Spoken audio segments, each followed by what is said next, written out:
Here are your headlines at 6 o'clock. 82-year-old Marie and her 31-hour wait on the floor for an ambulance. The government blames NHS pressures on flu, COVID and Strep A.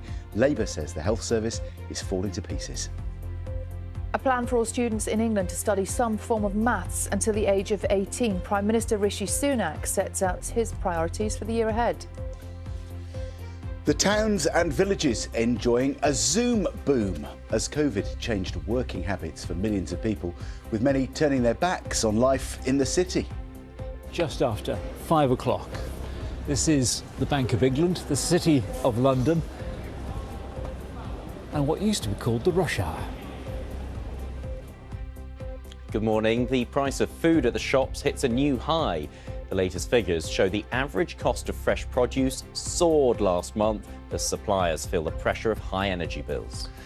A woman who falsely claimed she was raped and trafficked by an Asian grooming gang is found guilty of perverting the course of justice. Let's have a look at this morning's front pages, shall we? We're going to start with the Daily Mirror. They're focusing, like we are this morning, on the NHS under pressure, claiming that 13 years of Conservative leadership have left the health service broken. Yesterday, the Health Secretary, Steve Barclay, said COVID and the flu have put massive pressure on the NHS. The paper quotes a spokesperson from Unison saying years of neglect are to blame. Loads of health stories this morning, aren't there? Here's the front page of the Mail. They're leading with a story we covered here yesterday about masks being advised if you're feeling unwell. Let's not return to face mask madness, the Mail says. Daily Telegraph reports on the Prime Minister's vision for Britain. This is something we're going to be talking about on the programme today. Placing numeracy skills at its core, looking ahead to his speech, the paper says Mr Sunak will announce that he wants the UK to rival the best education systems in the world. Maths to the age of 18. And the main picture there on the front of the Times today is of the married British couple who died in that terrible helicopter crash in Australia. See what's dominating. Where's Rishi? That's how the Daily Star has led its coverage of the crisis in the health service, asking where the Prime Minister is as the NHS crumbles.